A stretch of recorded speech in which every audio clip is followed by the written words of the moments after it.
Presenting the transcription feature, Superman. Up in the sky. Look! It's a bird. It's a plane. It's Superman! And now, Superman, who has appeared on Earth as the champion of the weak and the oppressed. In his disguise of Clark Kent, news reporter for the Daily Planet, Superman has foiled the diabolical plans of the Yellow Mask, a maniac who thought himself emperor of the world. And now, a new adventure comes to the mild-spectacled reporter, who is known to the city room as Clark Kent. Not knowing what strange and exciting days are directly ahead, Kent listens eagerly as a photographer brings word of a fire in one of the city's largest buildings. Listen. Hey, Mr. White. What about that fire in the Sterling Tower? Yeah? What about it? Don't go, Kent. Just got a phone call. They think there's a girl trapped on the 20th floor. What? A girl trapped? Can't they get her out? Can't reach her. Mr. White, let me cover that story. Maybe What, Kent? maybe I can do something. Can I cover it? Go ahead. But if the fire department can't reach her, why do you think you can? Listen, you ain't heard of half of it, Chief. Hello, Miss Lane. What's all the excitement, Mike? Go on, Mike. Wait. What about photographs? Who's up there? I'm going myself right away. But get this, will you? There's something phony about this fire. Phony? Yeah. Well, that's the dope I got. The fire marshal thinks maybe it's incendiary. Somebody set it on purpose. A firebug. What? Who did it? Whereabouts in the building is it? Did I hear you say something about a girl? Did she do it? Listen, give me a chance, will you? There's a mining company got offices up in the tower. North Star Mining Company. That's where the fire started, and they think that's where the girl is. They think? Mr. White, we're wasting time. Mike and I can grab a cab and be up there in 5 minutes. What's this, the star reporter turning fireman? Maybe thinks he can save the girl. Come on, Galahad. Yes, do hurry. When you get back, we'll have a special medal for you. Clark Kent, Scoops and Life. Quit that, Lois. No time for fooling. On your way, Kent. Call back the minute you have anything. Say, there's a hook and ladder on the street right now. It must have turned the another alarm.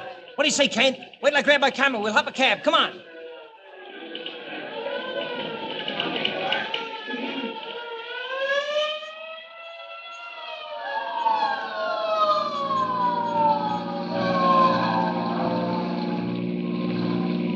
Oh, boy, did we turn that corner on two wheels. How you doing, Kent? I'm all right, Mike. Hey, look. You can see smoke in the sky up ahead. Oh, this is a fire, all right. Want to get some swell shots. Tough if that dame really is trapped. Say, speaking of dames, what's Lois Lane got against you? Oh, almost hit that traffic officer. Hey, Eddie, if you gotta knock somebody off, don't pick on cops. Why does she cold shoulder you, Kent? I don't know. Just seems to have taken a dislike to me. Oh, boy, I'll say she has. And I can tell you why, too. You ain't got a chance with her, Kent. No? No. Ain't you heard? About that guy she says comes down from the clouds in a red cape and pulled her out of the wrecked airplane? Oh, listen, Mike, there's nothing to that. No, that's what you think, kid. You just ask her. She's got a real steady now. She's that way about Superman. What's the matter, Kent? Why don't you laugh? Ain't you got no sense of humor? Oh, boy, I think it's rich. Hey, here we are. Hey, this'll do it, Eddie. Find a place to park and stand by to rush back plates. Hey, Mike, there's the fire chief. Oh, gee, look at that blaze, will you? Grab your hat, Kent. Here we go. Yeah. All right. Stretch a line up there at the south corner. Get a hose crew under that east wall. That wall is looking mighty bad, Chief. Due to topple any minute now. Keep your eye on it, Grogan. And see if you can run a ladder up the ledge where that girl was. She's gone, Chief. Reckon she couldn't stand the heat. Hey, here comes the press. Hello, Chief. I'm Clark Kent of the Daily Planet. Don't bother me now, boys. We got our hands full. Lieutenant! Yeah? Don't let your men get too close in there. Now just watch it. Okay, Chief. Yeah, Chief. About that trapped girl. Is she still up there? I don't know. I haven't seen her. She must be a goner. Where you going with that camera? Oh, just getting a couple of shots, Chief. Get back out of there. See me later, will you, Kent? All right, Chief. Just one thing.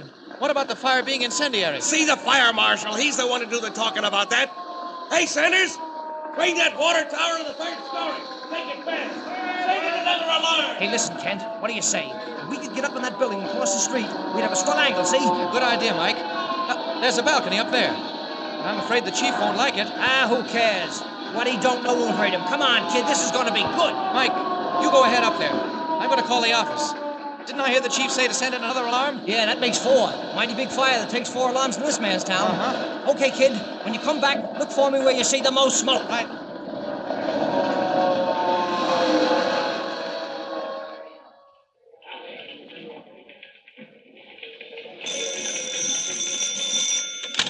City room. White. Mr. White, This is Kent. Listen, the fire's terrific. 4 alarms. 4 alarms, eh? What's the chief say? He won't say anything. Too busy to talk. What about the fires being incendiary? Well, I haven't found the marshal yet. Mike and I just got here. I thought I'd better phone you and tell you about the 4 alarms. Right. Now listen, Kent. Keep phoning me whenever anything happens. Mr. White, they expect the east wall to go down any second. Mike's got his camera set to watch it. You tell him not to take too big a chance. And that goes for you too, Kent. Don't worry. I don't take many chances. So long, Mr. White. Oh, Kent. Wait, what about the girl?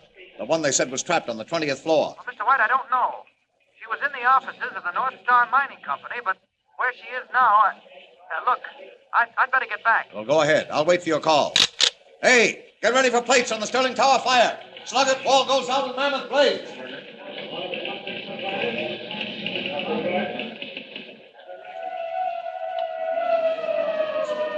Hey, right here, Kent. Out on the balcony. Come on, watch your step. Mighty thick smoke here. Can't see a thing. Well, it's a tough spot, all right. But every once in a while it clears, and boy, do I get a shot. How about the wall? All set to go. I better get that hose line out of there. Hey, look. Look over there at the wall. Ain't that a crack? Look up there. Mike, you're right. I can see flames right through it. Look at the chief down there in the street. He sees it. He's calling his men back. Mike, what if it falls this way? It won't. What's the matter? Mike, look. High up. Up there above the ledge. Hey, gee, Kent. It's her. It's that girl. Up there on the 20th floor. Mike, she's managed to get to a window. What's she gonna do? She can't do nothing.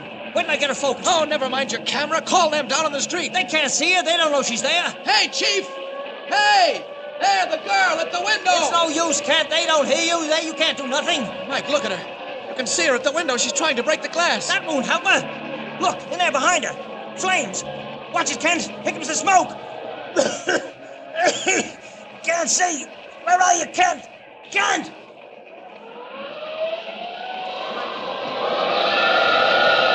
Back of the balcony. Good thing that smoke came when it did. Maybe I waited too long. Too long even for Superman. I'll try anyway. Up into the smoke.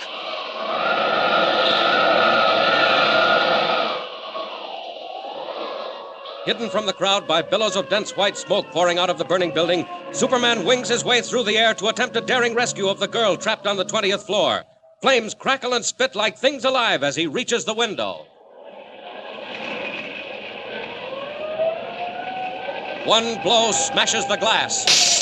Superman drops into the room, now a roaring inferno. Sheets of orange flame envelop him. His keen eyes search the fire-gutted office. The girl is nowhere to be seen. Flames. Hotter than a blast furnace. Hope she got back out of this. Must be inside. Where's that door? There we are. Cooler in here. Not for long. The fire's following me in. There she is, hiding in the closet. I can see her right through the door. If I wrap her in my cape, the heat won't get to her. Quick.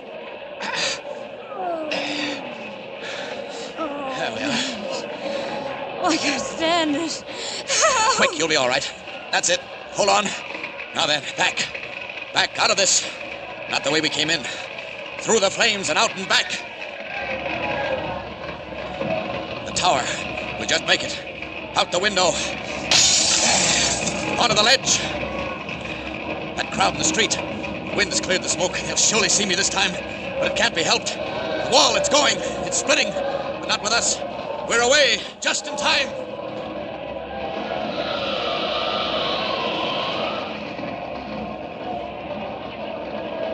Watch that wall, Grogan!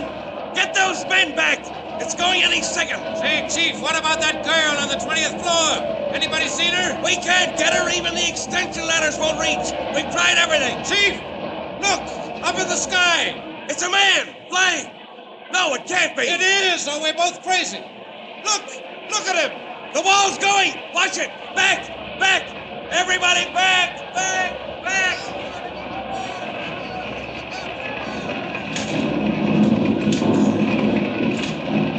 As one wall of the burning building collapses into the street, Superman, like a bird in flight, carries the rescued girl to safety, drops down in an alley near the fire. There, he once again assumes the guise of Clark Kent reporter. Leaving the girl for a moment, he hurries in search of an ambulance doctor. Mike, the Daily Planet photographer, spots him. Together, they return to the alley with the doctor and the battalion chief. Here she is, Doctor. I don't think she's badly hurt. Unconscious. She may be burned. We'll see. Aren't you a reporter, Kent? Yes, Chief. Daily Planet. I'm with Mike. That's right, Chief. I know, but how did you happen to find this girl? I was running to call my paper, and then I happened to see her staggering out of the rear of the building. Oh, how in the world she ever got down from the 20th floor is a mystery. It's more than that, Kent. It's a miracle. I saw a man up there. I saw a man fly out of that window. Oh, that can't be. And me not there with my camera? Well, I'm not crazy, Kent. Neither is Captain Grogan. We both saw him. Is she all right, Doc? Probably won't come to for a while. Badly shocked. Wait. He's coming around. Oh, don't let them. They'll get away. Catch them. Stop them. The big car. Can't get this. Quiet. Stop. Stop. You don't dare. Catch them. Catch them. She's out again. Here, quick. Get her in the ambulance. She's suffering from shock. Smoke poisoning. Wait, Doctor. What was she talking about? How should I know? You heard her, didn't you? Sounded like hysterical babbling to me. Okay, there. Coming through with the stretcher. Gangway, please.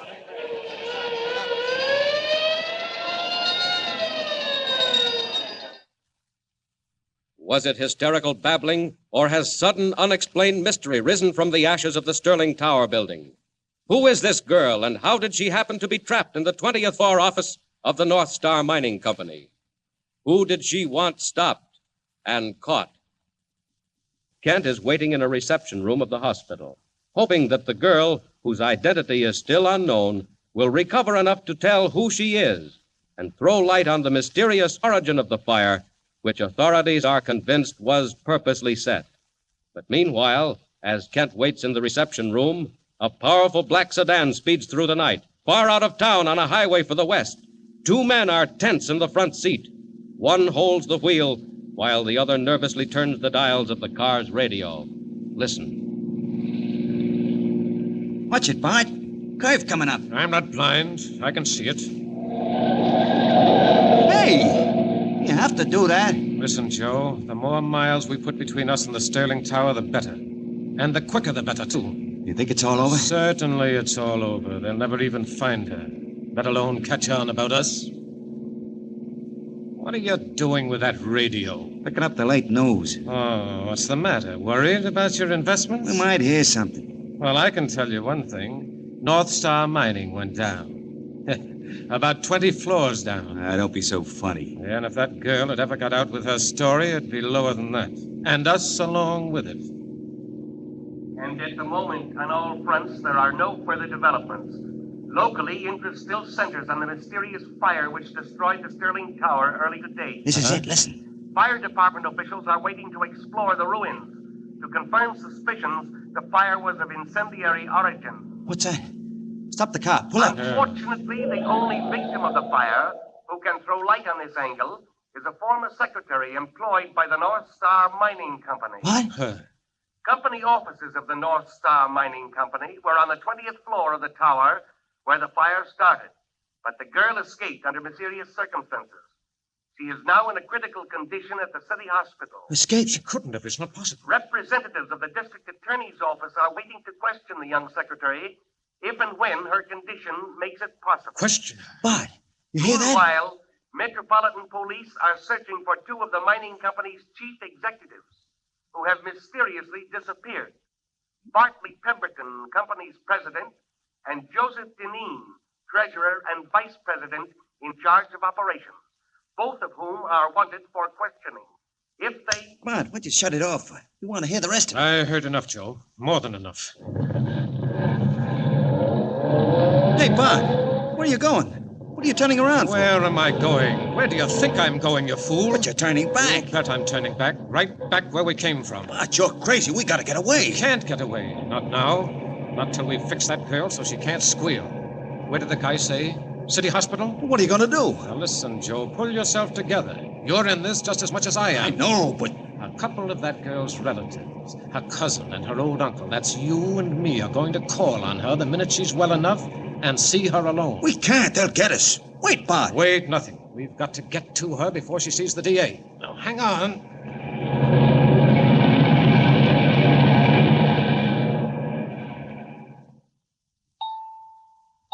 Dr. Palmer wanted in surgery. Dr. Palmer wanted in surgery.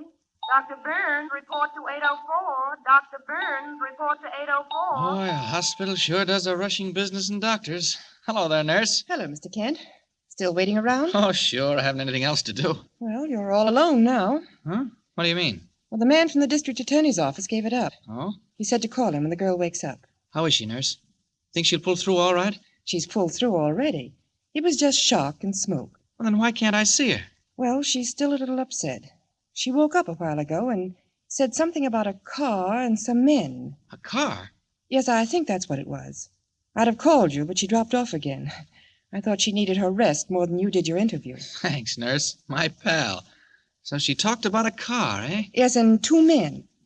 Say, where are you going? Oh, just out on that sun porch. Get a little air. Now, listen, that sun porch is open. You'll catch your death of cold. Oh, no. I like the cold. Oh, all right. Suit yourself. You've probably got at least an hour, but whatever you do, don't leave that door open. I won't. She's right. It is cold. But what's a little thing like cold to Superman? I knew I'd find out something if I hung around here long enough. 2 men in a car, eh? Not much to go on, but I've an hour or so to look. 2 men in a car. And if they had anything to do with that fire, they're heading away from town. I wonder if they're the officers of that North Star Mining Company, Pemberton and Deneen. Well, if I catch up with them, I'll soon find out. Here we go.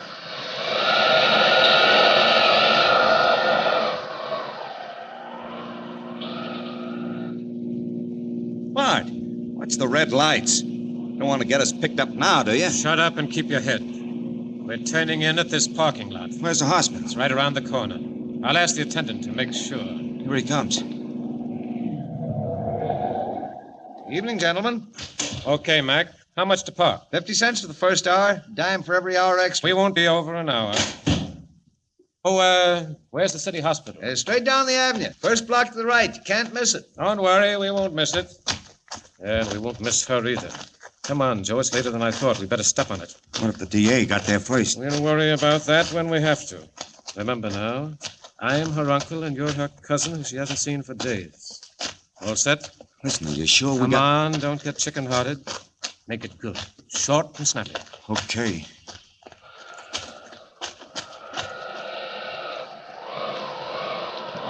No luck. Looked into 500 cars and haven't found a thing. Either that girl was raving or they slipped by me in the dark. Huh. Wait. There's a car coming up the road with 2 men in it. I'll drop down. No time to become Clark Kent.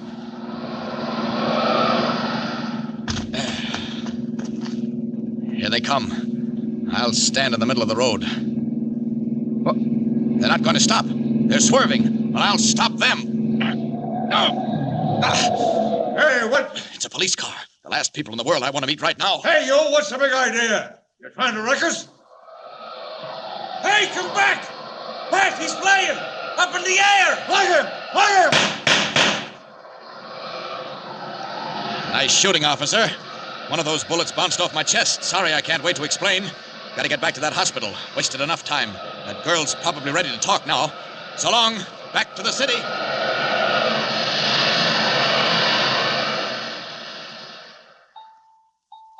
Dr. Winter wanted an emergency. Calling Dr. Winter. Well, Mr. Kent, are you still waiting? My goodness, where is he? Are you looking for me, nurse? My lands, don't tell me you've been out on that porch all this time. Oh, why not? Why, it's over an hour. Aren't you frozen? Oh, not me. I like it. What about the patient? Is she awake? Oh, yes. She even has some visitors. Visitors? From the district attorney's office? No, a couple of relatives. Relatives? I didn't know she had any. Well, evidently she has. An uncle and a cousin. And they're with her now? Well, they really shouldn't be, of course, but they were so anxious and they wanted to see her so badly that I stretched a point and let them in. How long have they been with her? Just went in. Well, what's the matter? Nurse, let me go in and talk to them. You? Why, I should say not. Please, nurse. Not until the doctor says it's all right. Now, look, nurse, I'll tell you what I'll do. I'll put your picture in the paper. How's that? You can't do that. I will, I promise. A picture and a nice little story. How about it? Well, you stay here till I call you. I'll see how she is. 2 relatives. This is the first time they show up, when the girl's been here over 12 hours and every paper in town's full of the story.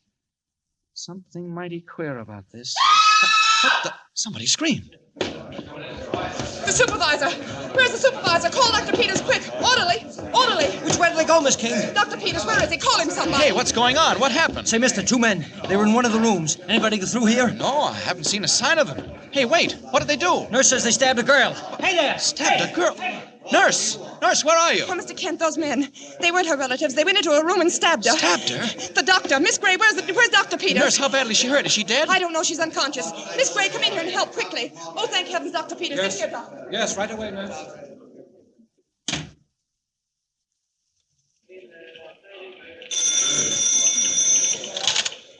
Daily Planet, rewrite desk. Listen, this is Clark Kent calling from City Hospital. Now get this, Mac. Okay, Kent, shoot. It's about that girl they rescued from the Sterling Tower fire. She's in the City Hospital accident ward, and a couple of alleged relatives got by the nurse and into her room. Relatives, okay. Only they weren't relatives. Nobody knows who they are, but they got into the girl's room and stabbed her. So far, the extent of her injuries is not known. Not known. Listen, is she dead or isn't she? Well, Mac, I don't know. Well, find out, Kent. Find out and call back as soon as you can.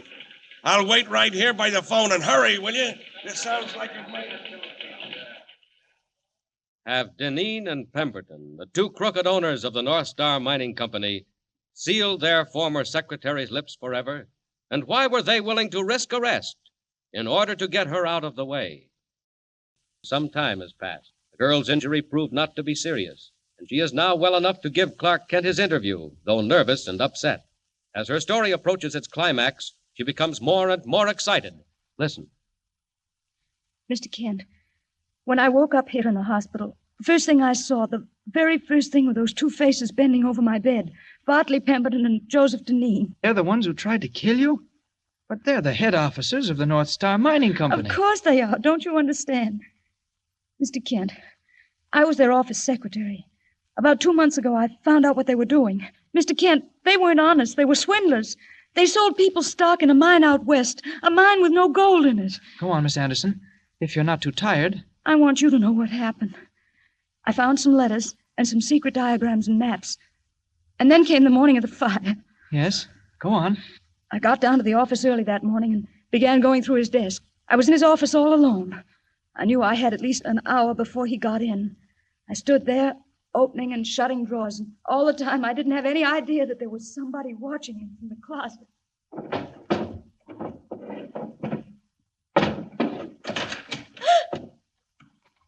Pemberton. Have you, by any chance, been investigating the activities of the North Star mine, Miss Anderson? Have you? All right. Since you've caught me, yes, I have. You've caught me, and I've caught you, you swindlers. Why, you Hold little... it, Joe. Now, look here, girl. What do you mean by calling us swindlers?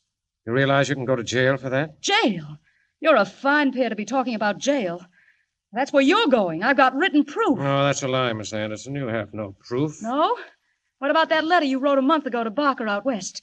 What about the crooked figures? What about those records you were looking for just last week? Well, what about them? I have them, that's all. Uh-huh. Every single one of them. Where are they? Where you'll never find them, Joseph Deneen. Never in the world. Not you or anybody else. Are you sure of that, Miss Anderson? Mr. Deneen and I are very clever at finding things. You'll never find these papers. I'm the only one in the world who knows where they are. The only one, huh? Well, how fortunate. All right, grab her, Joe. She's told us all we need to know. Get away! Don't you dare! Help! Go on, yell. There's nobody here. There won't be for another half hour. And by that time, Miss Anderson, we'll be gone. Gone for good, and you'll still be here. Go on, Joe. Catch her. Tie her up. Here, wait a minute. I'll give you a hand. I guess I was a fool, all right, Mr. Kent. I just didn't stop to think. I shouldn't have told him I was the only person who knew. Oh, Miss Anderson, those papers. Why were they so anxious to keep anyone from finding them? Mr. Kent, I don't know. Must be something more than just proof of the swindle. Miss Anderson, where did you hide them? What did you do with those maps and diagrams? My brother. He's the captain of a freight steamer, the Madison. Yes? I gave him all the papers in a package and told him to put them in the ship's safe. And that's where they are now? Does your brother know what they are? No, I didn't tell him. Oh, Mr. Kent, I can just see those 2 faces bending over me. I can't stand Now, it. here, please, Miss Anderson, don't. Look, here comes the nurse. Mr. Kent, I just heard from an orderly. Those men came in a car. A car? What kind of a car? A big black sedan, Yes? license 2406. 2406. So long, Miss Anderson. Where are you going? To find that car. Thanks, nurse. Mr. Kent, it's still at the parking lot. They left it there. Fine, that makes it easier. See you later. 2406. And if that isn't a break, I never heard one. Ah, here's the parking lot. And there's the car. Down.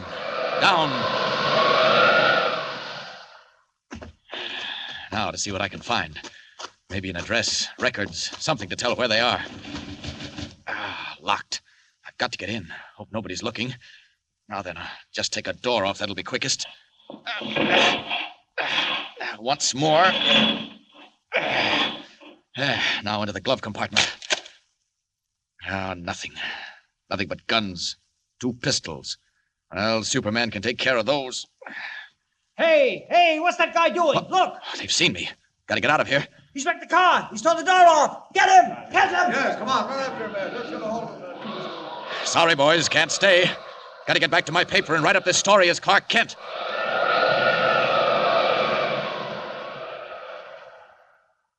In a hideout near the waterfront, Bartley Pemberton and Joseph Deneen stare grimly at the black type that tells so much and is so silent on the one thing they want most to know, whether their ex-secretary June Anderson has turned the incriminating papers over to the police. Pemberton decides to visit the Daily Planet office and learn what he can. Disguised as Dr. Ambrose, an investor in the North Star Mining Company, he pays a call on Clark Kent. Hey there, Kent. Somebody wants to see you. Huh? All right, who is he? Right this way. That's Mr. Kent. Oh, thank you. Thank you so much. Mr. Kent, Mr. Clark Kent, who wrote the story on the North Star Mine. I'm Clark Kent. What can I do for you? Won't you sit down? Thanks. Mr. Kent, I'm a medical man, Dr. Ambrose, and every Ambrose? penny I possess is invested in the North Star Mining Company. Oh, say, I'm terribly sorry, Doctor. Oh, Mr. Kent, you don't mean I'm afraid that. I do. Those fellows, Pemberton and Deneen, were out-and-out confidence men. Swindlers. What? They were? Why, the crooks, the rascals. I'm sorry about your savings, Doctor. Mr. Kent, my loss is not half so serious as the fact that men like that are still at large. Well, don't worry.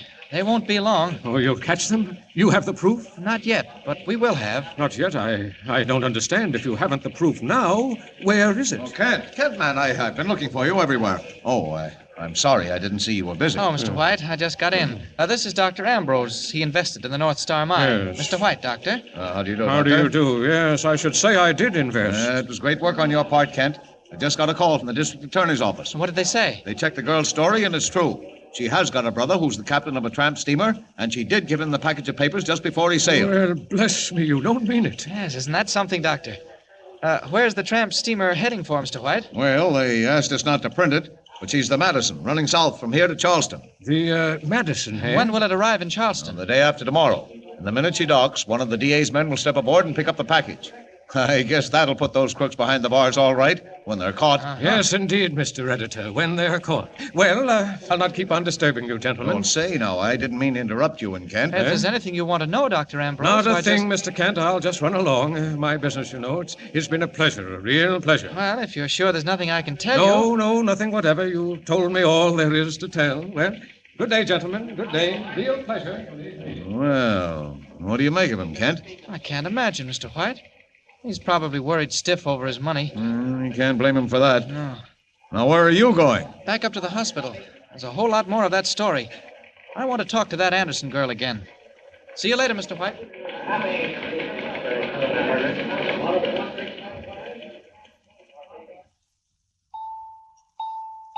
And you say you've heard from your brother? I had a wireless message. Uh-huh. The papers are all right, and he'll turn them over to the police when he docks at Charleston. Well, now all we have to do is find Deneen and Pemberton. I'll feel safer when they're caught.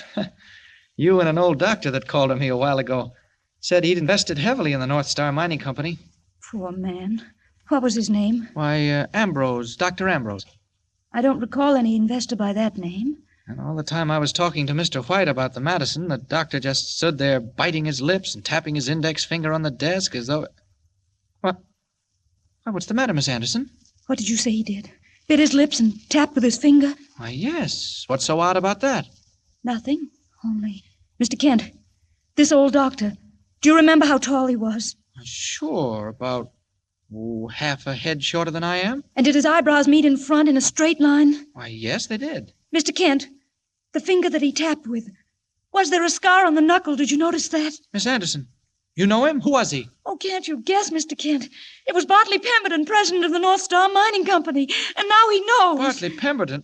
Well, Miss Anderson, what if he does know? Oh, don't you see? Don't you understand? He wants those papers. He'll do anything to get them. He'll take a plane or a fast boat. He'll catch a steamer. He'll kill my brother. Oh, Mr. Kent, Now we're really getting somewhere. Take a boat, will he? And catch the steamer and kill the captain. I think not, Pemberton. Not this time, and not while Superman is around. Ah, there's Sandy Hook. You've got a good start, Pemberton, but you'll need it. Faster, faster!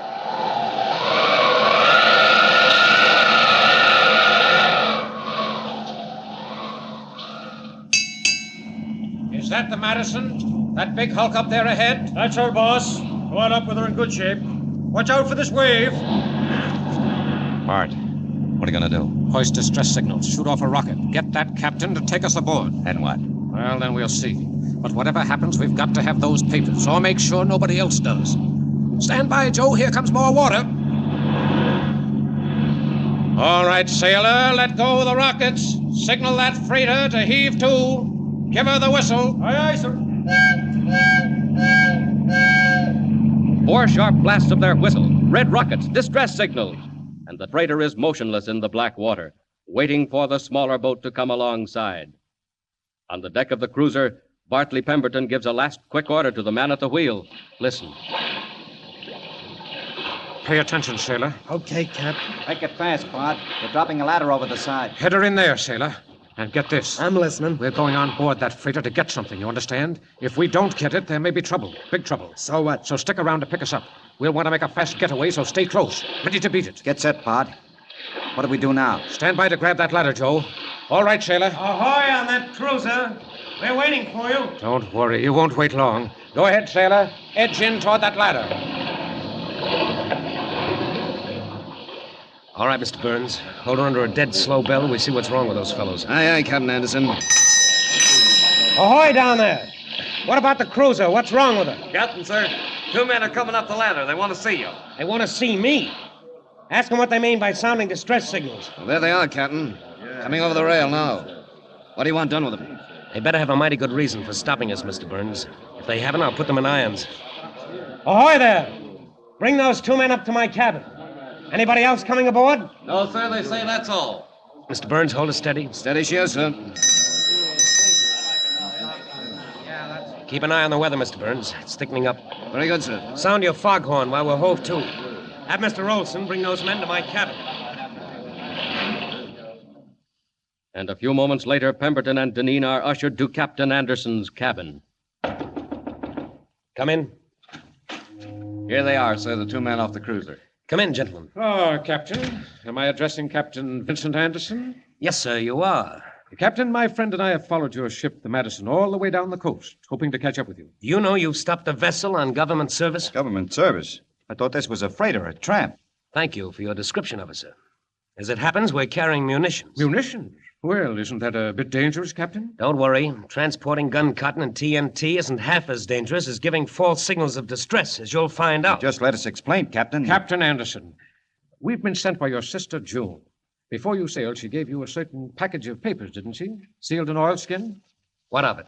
Are they in that safe there on the wall?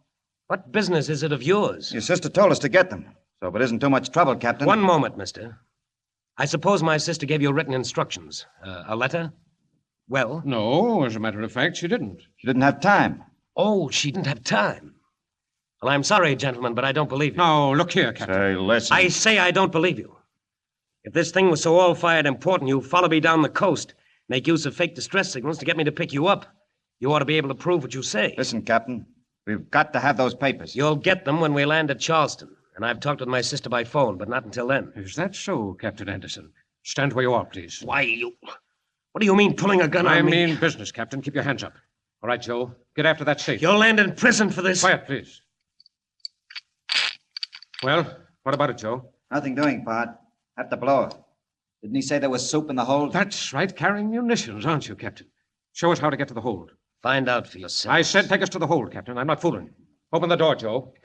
Now listen to me, Captain Anderson. You're going to take us down along the deck and into the hold. No, I'll be shot if I will. You'll be shot if you don't. We've come a long way, Captain, and done a good deal to make sure of those papers, and we won't stop now. Not even at murder. Get going. Go on. Keep moving. I'm right behind you, Captain, with this pistol in my pocket.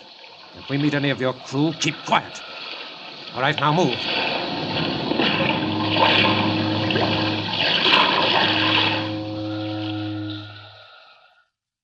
Out of the captain's cabin, along the deck, and into the echoing stillness of the hold. All right, this will do nicely. Just sit down now and take it easy, Captain, while Mr. Deneen makes you comfortable. Tie him up, Joe. What are you going to do, Bud? Carry some stuff back up to the cabin and blow the safe? No, it'll take too much time. As long as those papers are destroyed, as long as they're lost, we're all right. But if you don't get them out of the safe? They'll remain in the safe, and the safe will remain on the ship, and the ship will be blown to pieces. Blown up? What do you mean to do, you murdering pirate? What I mean to do, Captain Anderson, is to remove every trace of you and your ship. Why, you'd never dare. You're out of your mind. You're a plain madman. Help! Help! Joe! Go on and Joe! shoot him. Help! Hit him over the head! Help! Why didn't you shoot him, Bud? It's too noisy. They might hear us. Listen, are you really going to blow up the whole boat? Why not? Quick, we'll set a fire right down here. Far enough off to give us time to get away ourselves. And then we'll beat it. Nobody will ever know.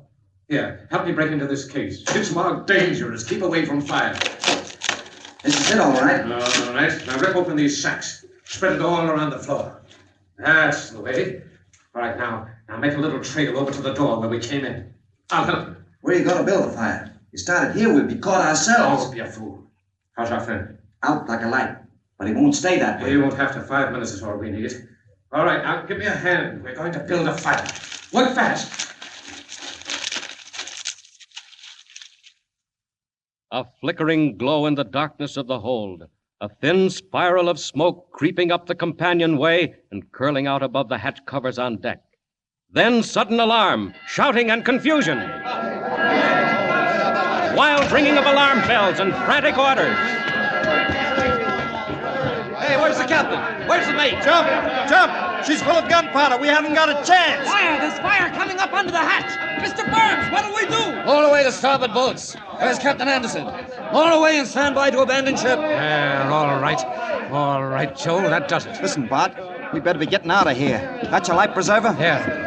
Look, there's the cruiser cutting through the fog. Come on, Joe, over the rail. Jump for it and swim. Come on. Fire aboard the steamer Madison, loaded with high explosive shells and TNT. Boats go over the side, pull frantically for safety. And meanwhile, high up in the night sky, Superman sees a glow on the sea and heads swiftly downward. What's that? Looks like a fire on the water. And it looks like the Madison, too. Down we go. Down. It is the Madison. She's afire, and her men have taken to the boats. I'll swing down and make sure they're all right. They won't see me in the fog.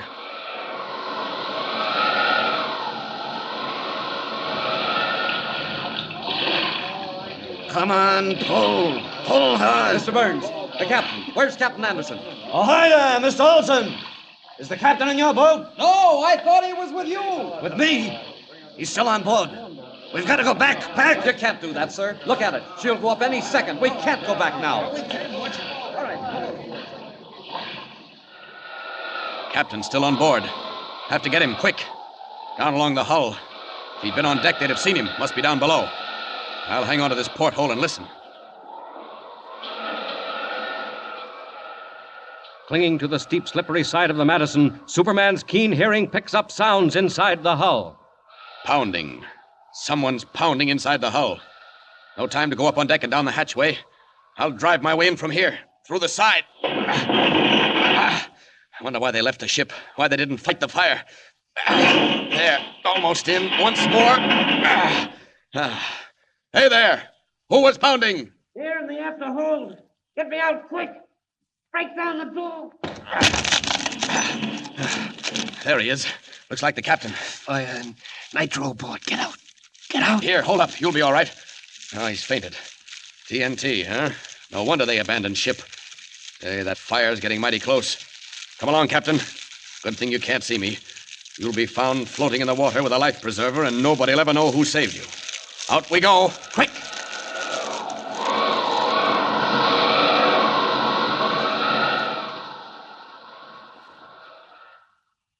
Superman carries the unconscious form of Captain Anderson, wraps him in a life preserver, drops him in the sea near the lifeboats, and streaks again for the doomed ship. Touch and go now. That stuff will explode any second. But I've got to find the safe and get those papers. There's the bridge. Down, down.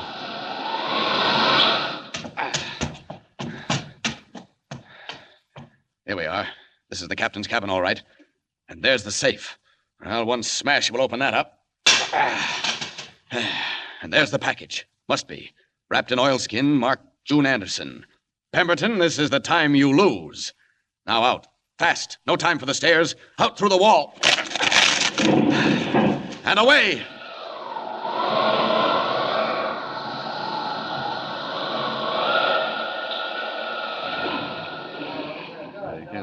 Hey, Mr. Burns. Stop. There's a man floating in a life preserver. It's the captain. It's Captain Anderson. Get him aboard. Quick. Haul him over the side. It is the captain. How'd he get out here? Never mind that. Pull! Pull! There goes the ship! We'll never get clear! Pull!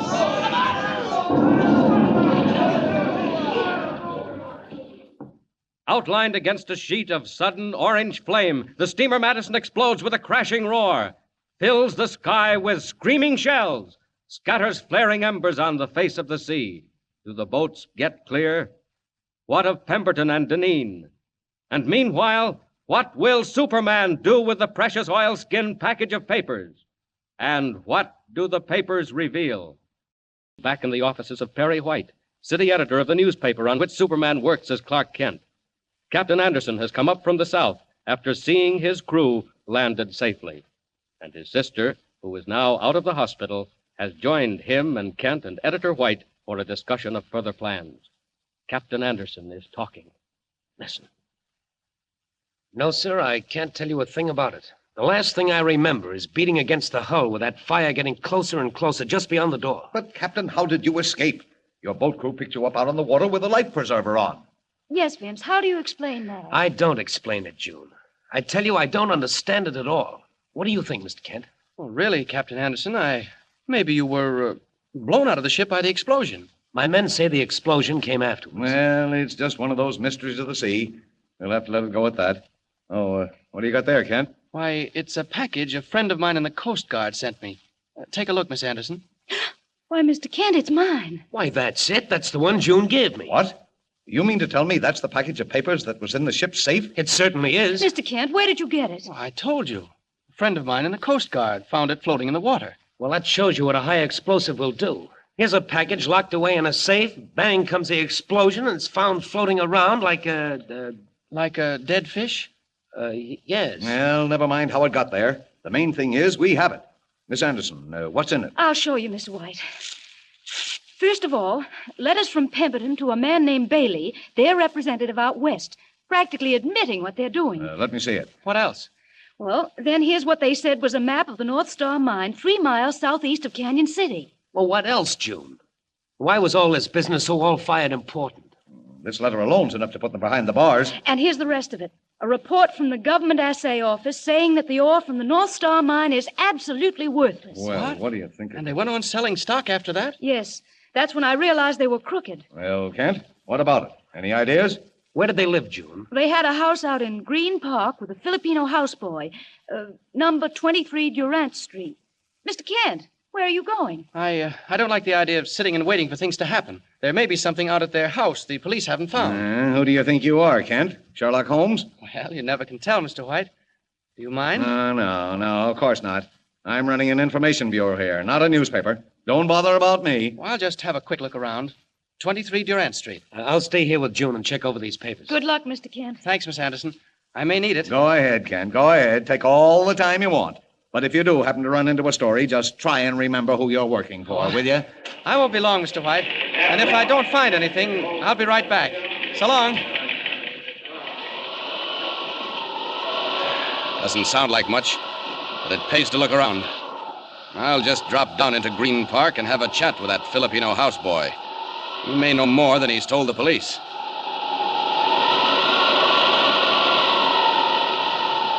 Here we are. And there's Durant Street, with not a soul in sight. I'll just change back to Clark Kent, reporter, and see who answers the door. Down.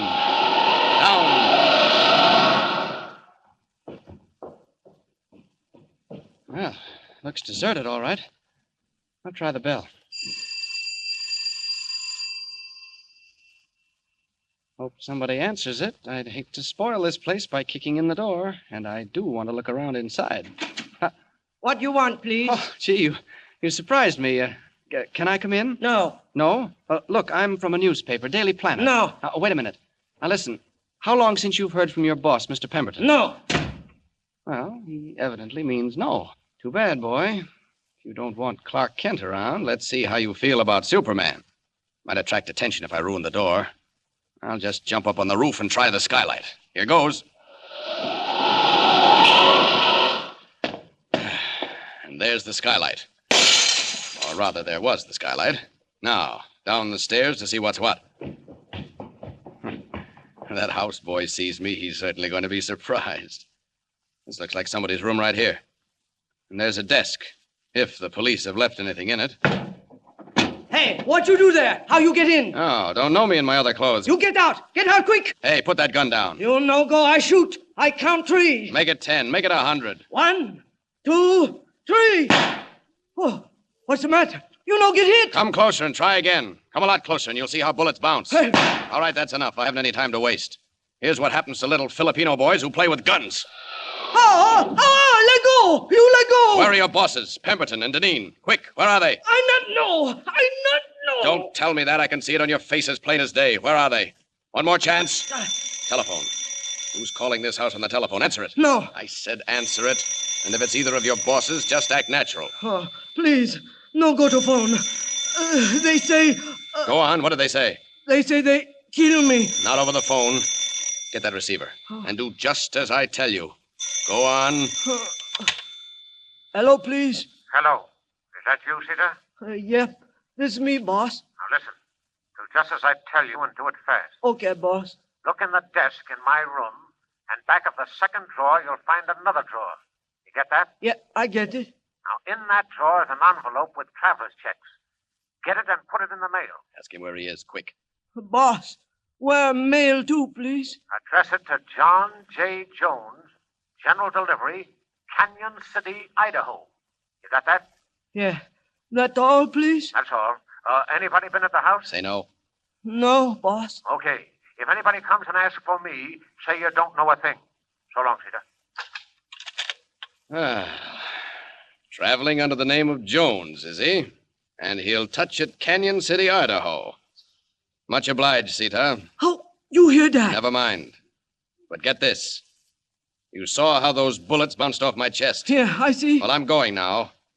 But if you breathe a word about my coming here today, I'll be back. No, I no tell. That's good.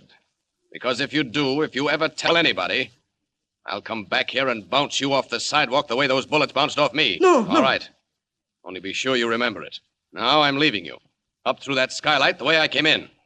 So long, Sita.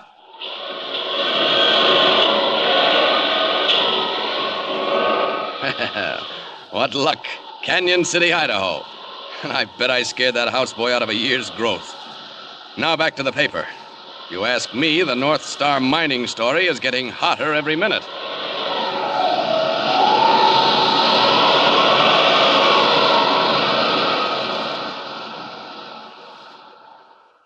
Heading back toward town, Superman streaks through the sky, and presently, in the office of Editor White. Well, Kent, this is the luckiest break I ever heard of.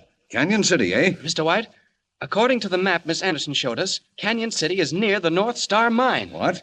You mean they're heading out there to the mine? Why? Well, Chief, I don't know for sure, but I can guess. They don't know about the papers being found. What's that got to do with it? Well, maybe they figure if they can get out there and ruin the mine, wreck it for keeps, nobody'll ever be able to prove it wasn't all right. Kent, I'll take a chance. You're free to go where you like. Hire a plane. Get out there. I want you on the spot when those fellows are caught. I'll notify the local police. Oh, Mr. White, don't do that. Why not? Well, they're probably traveling by car. If we leave now by plane, the Andersons and I, we'll get there first. What of it? Well, don't warn the police. Do you want every paper in the country to get that story? But what if you run into them out there? You and the girl and Anderson. Well, if we do, I can handle it all right. You? Alone? Well, who do you think you are? Superman? Gee, gosh, no, Chief. I mean, we'll be all right. Okay, Kent, okay. Get your money and get going. And good luck. And phone if anything happens. Well, almost gave myself away that time. Do I think I'm Superman? Well, as a matter of fact, Mr. White, I do. Down to the airport, into a fast plane with Captain Anderson and his sister June, over the Alleghenies, over the great basin of the Mississippi, west and still west to the cold, high stillness of the Rockies, when suddenly unseen disaster comes creeping along the wings, invisible to the passengers in the plane's cabin. Where are we now, Mr. Kent? Have you any idea? Your brother's the navigator, Miss Anderson. Don't ask a sailor to find his way around up in the air. Besides, it's black as ink outside. I can't see the stars. Oh, we went through a snowstorm a while ago. Still in it. If you want me to make a guess, Miss Anderson, I'd say we're pretty close to Idaho. Getting tired, June? Oh, no. But I'm anxious to see what's going to happen. So am I. Say, what's wrong here? Oh! Oh, what an awful lurch. It threw me right against the wall. Watch it, we're tipping. Say, something is wrong. Mr. Kent, go ask the pilot. I'm frightened. Look, he's opened his door. All right, folks, take it easy. Oh, what's wrong? Ice on the wings, and one of the ailerons is stuck. I can't work it loose. What? Frozen? How can you fix it? I can't. Ordinarily, I'd go down to warmer air, but the mountain peaks are too high around here. Oh, we're going sideways again. Vince, look out. Hey, how about this? We're slipping down. Pilot, what do you say? I don't know. We're in a tough spot. Kent, where are you going? Out on the wing. Got to clear that ice off. Hey, watch what you're doing. Mr. Kent, come back. Say, that boy's got nerve. He's out on the wingtip. You can just see it.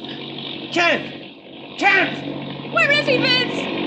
Well, he was hanging on that wing and now he's gone. He's gone. He's fallen. June, stop that. I tell you, he's fallen. Pilot, do something quick. Hang on. We're going into a tailspin. We're plunging down.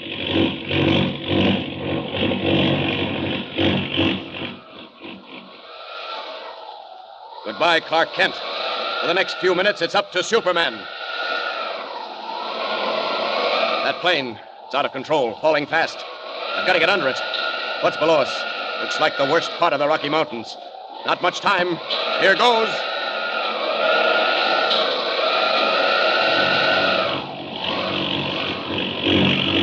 Pilot, shut off that motor. It's just pulling us down fast. Oh, no, it's our only chance. How high up are we? 1,000 feet to go. Less than that. 500. Oh! We hit something! It's moving down! We're slowing. We're leveling off. What's happened? I don't know.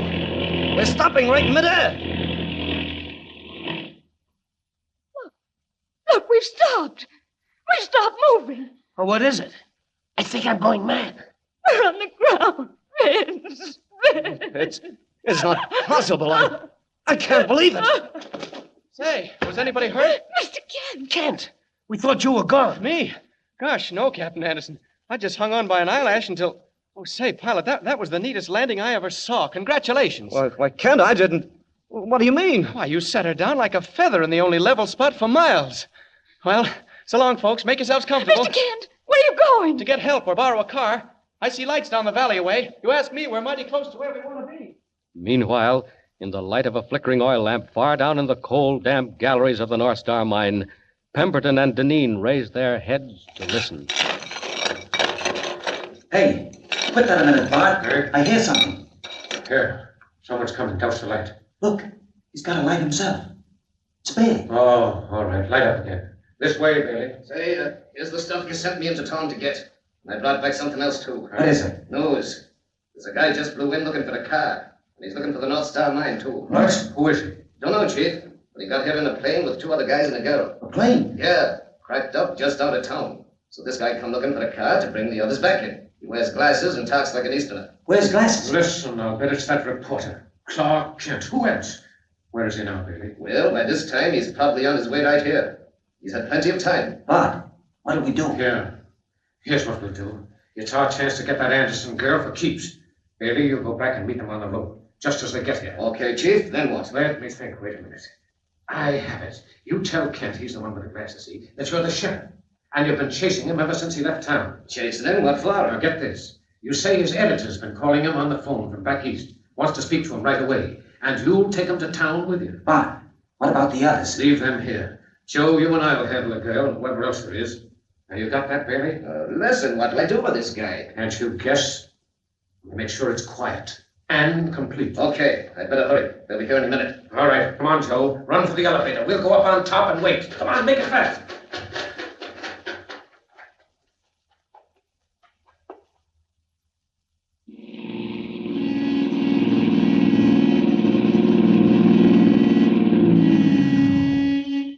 Say, is any one of you folks named Clark Kent?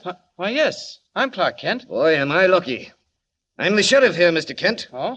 You're wanted back in town on the telephone. Fellow named White. Gosh, I wonder what's on his mind. I think you'd better go, Mr. Kent. It might be important. Might be. It is, if he telephoned 2,000 miles. Look, I'll run you back in my car if the other folks want to stay here. Are we anywhere near the North Star mine, Sheriff? Just about falling right into it. Go ahead, Kent. June and I'll be safe enough. In case Pemberton and Deneen show up, I'll handle them. Oh, come along if you're coming, young fella. That guy on the phone sure was in a powerful sweat. Jump right in here with me. All right. I won't be long, Miss Anderson. Better stay by the car, Captain. Now, what do you say we build a fire, June? Light up the scenery a little. All right, I'll look around for some wood. Wait, What's the matter? there in the dark. I thought I saw something move. No! No! Let me go! Hey, what is this cotton? I got him. The sailor's out like a lark. Neat work, Joe. This is the best thing that could have happened. You think Kent hurt us, Bart? No, not a chance. And anyway, Bailey's taking care of him. All right, drag her back to the elevator. When this mine blows up, Joe, in less than 10 minutes, every bit of evidence against us will blow up with it. Come on.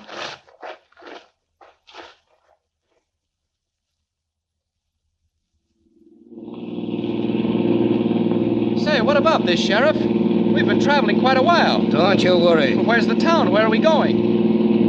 We ain't going. We're stopping right here. Hey, what's the idea? Get out, Kent. Go on, move. But I don't want to get out. Where's the telephone? Say, what's the idea of that gun? What's the idea of meddling into our affairs? Your affairs? Never mind. You sure won't meddle long. I'm going to fix you while Pemberton and Deneen fix them others. Now stand up and take it. Watch what you're doing. No use trying to run. I see you, and I never miss. Got him, just like that. That's what you think, Sheriff. See how you like this. Hey, what the... Get back away! I'm somebody who's come to give you a lesson in manners. That'll take care of your car, and this will take care of you.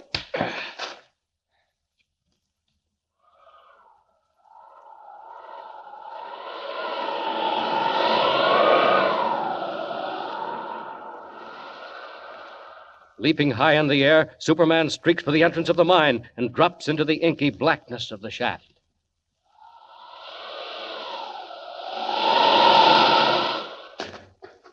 Miss Anderson! Miss Anderson! Where are you? What's that? I hear something. I hear them talking. Pemberton and Deneen. Right through the galleries of the mine. That's where they are. What? They're going to blow it up. No time to find the entrance. I'll just drive straight to it through the solid rock. Here goes.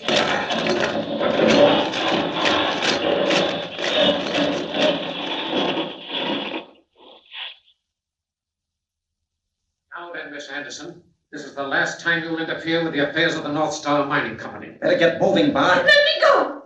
Let me go! Don't waste your voice, Miss Anderson. Come on, Bart. Less than 2 minutes to go. We gotta grab that elevator and blow. Goodbye, Miss Anderson. In 2 minutes, you and the entire North Star mine will vanish in smoke and flame, with all the evidence against Joseph Deneen and Bartley Pemberton. Bart, will you hurry? You want us to get blown up, too? Au revoir, Miss Anderson. All right, Joe. Quick, run for the elevator. Stop!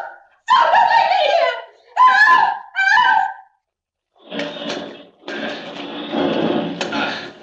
I heard them, the devils. Leaving her there to die when the mine blows up. Only seconds to go now. There, almost in. One more wall to smash through. This'll do it. There.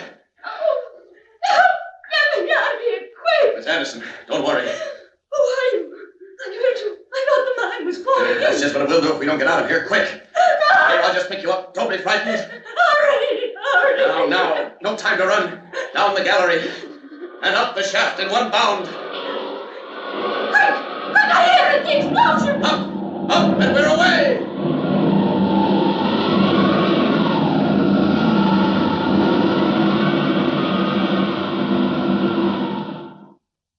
You're sure you're all right, Miss Anderson? Mr. Kent, I tell you, I saw him. He carried me out of that gallery and up the shaft, right up to where you found me. A tremendous man in a blue costume with a flowing red cape. A Superman. Oh, now, Miss Anderson. Now, just take it easy. Here comes your brother. Look who he's got with him, Pemberton and Deneen. Now then, you swabs, that's all I want from you. I've got you and I got you good. For 2 cents, I'll give you some more. Now stand still, you two. Look what I found after the explosion, right near where the shaft was. It's just broken rock. Old rusty bits of rock. Miss Anderson, that's gold. Gold? Yes, it is. Pure gold. Here, look. Look at these nuggets. And I saw the vein, too. The explosion opened it up. Well, what do you think of that, Miss Anderson? You mean the mine is good, after all? It is now. And all the people who put their money into it, the poor old women that Pemberton thought he'd swindled, well, they'll get it back, and more. Let me see that. Stand back, you. Mr. Kent, I can't believe it. Where are you going? There's another prisoner out there somewhere. He called himself a sheriff. I'm going to pick him up, and then I'm going to phone my paper about that Superman you saw. The best story of the month, Miss Anderson. So long.